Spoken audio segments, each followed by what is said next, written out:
ಶ್ರಾವಣ ಆಗಮಿಸಿದ. ಶ್ರಾವಣದೊಂದಿಗೆ ವರುಣನು ಬಂದಿದ್ದಾನೆ. ತುಂತುರು ಮಳೆ, ಚುಮು ಚುಮು ಚಳಿಗೆ ಹುರಿದ ಮಾಂಸ ತಿನ್ನೋಣ ಅಂದ್ರೆ ಶ್ರಾವಣ ಅಡ್ಡಿ. ಹಲವರು ದೇವರ ಮೇಲಿನ ಭಕ್ತಿಯಿಂದ ಮಾಂಸವನ್ನ ತ್ಯಜಿಸಿದ್ರೆ, ಇನ್ನೂ ಹಲವರು ಅದೇ ದೇವರ ಮೇಲಿನ ಭೀತಿಯಿಂದ ಮಾಂಸ ತ್ಯಜಿಸಿದ್ದಾರೆ. ಒಟ್ಟಿನಲ್ಲಿ ಶ್ರಾವಣ ಮಾಸ ಬಹುತೇಕರನ್ನ ಸಸ್ಯಾಹಾರಿಗಳನ್ನಾಗಿ ಮಾಡುವ ಮೂಲಕ ಮಾಂಸ ವ್ಯಾಪಾರಿಗಳ ನಷ್ಟಕ್ಕೆ ಕಾರಣವಾಗಿರೋದಂತೂ ಸತ್ಯ.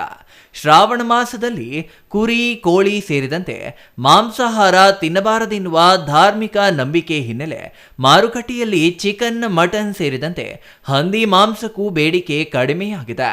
ಇದರಿಂದ ರೈತರು ಸಾಕಿರುವ ಕುರಿ, ಕೋಳಿಗಳಿಗೆ ಬೇಡಿಕೆ ಕಡಿಮೆಯಾಗಿ ವ್ಯಾಪಾರ ಕಡಿಮೆಯಾದ ಹಿನ್ನೆಲೆ ರೈತರಿಗೆ ನಷ್ಟವಾಗುವಂತಾಗಿದೆ.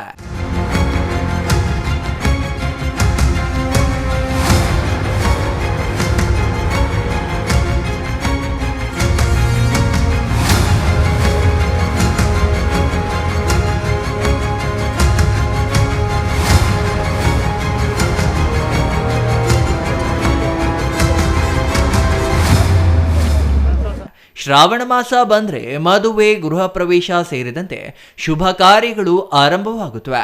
ಶುಭ ಕಾರ್ಯಗಳು ಹಾಗೂ ಪೂಜೆಗಳಿಗೆ ಹೂವು, ಹಣ್ಣು, ತರಕಾರಿಯ ಅಗತ್ಯ ಹೆಚ್ಚಾಗಿ ಬೆಲೆ ಏರಿಕೆಯಾಗಿರುವುದು ವಾಡಿಕೆ. ಶ್ರಾವಣ ಮಾಸದಲ್ಲಿ ಬಹುತೇಕ ಜನ ಮಾಂಸಾಹಾರವನ್ನು ಮಾಡಲ್ಲ, ತ್ಯಜಿಸ್ತಾರೆ. ಇವೆಲ್ಲ ಕಾರಣಗಳಿಗೆ ಇದರಲ್ಲಿ ಎರಡು ಕಾರಣ ಇದೆ. ಒಂದು ನಮ್ಮ ಸಾಂಪ್ರದಾಯಿಕವಾದಂಥ ಕಾರಣ, ಇನ್ನೊಂದು ವೈಜ್ಞಾನಿಕವಾದ ಕಾರಣ ಇದೆ. ನಮ್ಮ ಸಾಂಪ್ರದಾಯಿಕವಾದ ಕಾರಣ ಏನಂತಂದರೆ, ಈ ಒಂದು ಮಾಸದಲ್ಲಿ ಎಲ್ಲರೂ ಸಹ ವಿಷ್ಣು ಭಕ್ತರಾಗಲಿ, ಶಿವ ಭಕ್ತರಾಗಲಿ ಉಪವಾಸ ಮಾಡ್ತಕ್ಕಂಥದ್ದು, ದೇವರ ಕಾರ್ಯಗಳನ್ನು ಮಾಡ್ತಕ್ಕಂಥದ್ದು, ಒಳ್ಳೊಳ್ಳೆ ಕಾರ್ಯಗಳನ್ನು, ಮದುವೆ, ಮುಂಜಿ ಮುಂತಾದ ಕಾರ್ಯಗಳನ್ನು ಮಾಡೋದರಿಂದ ಈ ಸಮಯದಲ್ಲಿ ಈ ಒಂದು ಮಾಂಸಾಹಾರವನ್ನು ತ್ಯಜಿಸೋಕ್ಕೆ ಬಹುತೇಕ ಜನ ಅದನ್ನು ಮಾಡ್ತಾರೆ. ಮಾಂಸಾಹಾರವನ್ನು ಯಾರು ಜಾಸ್ತಿ ಉಪಯೋಗಿಸೋಕೆ ಹೋಗೋದಿಲ್ಲ.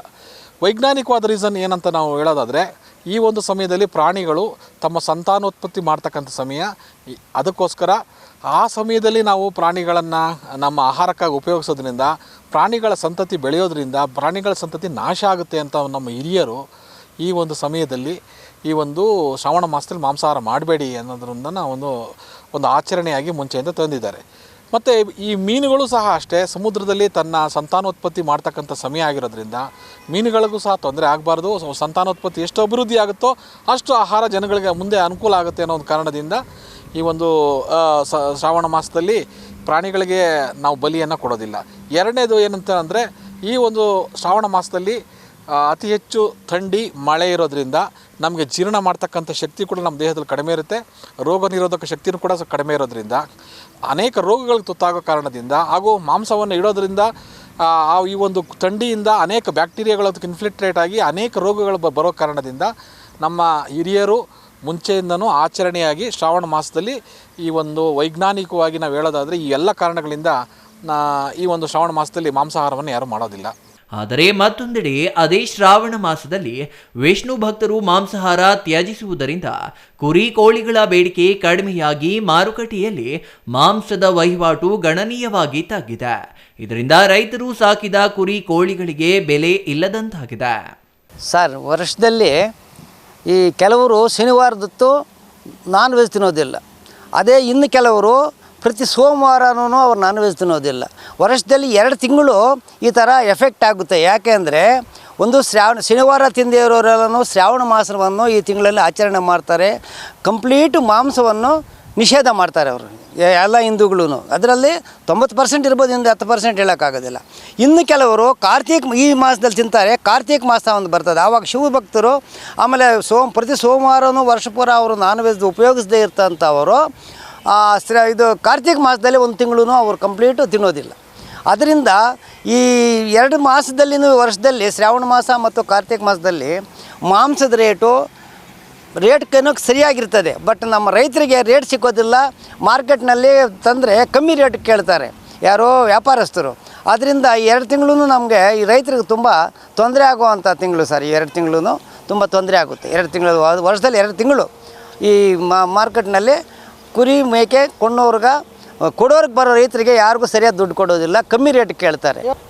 ನೋಡಿ ಸರ್, 400ರಿಂದ 450 ರೂಪಾಯಿ ಮಾರ್ಕೆಟ್ 1 kg ಲೈವ್ ತೂಕನೇ ತೆಗಿತಾ ಇದ್ದದ್ದು 300ರಿಂದ 350 ರೂಪಾಯಿ ಕೇಳ್ತಾ ಇದ್ದಾರೆ. ಇವಾಗ ರೈತರು ವಾಪಸ್ ಹೊಡ್ಕೊಂಡು ಹೋಗ್ತಾ ಇದ್ದಾರೆ.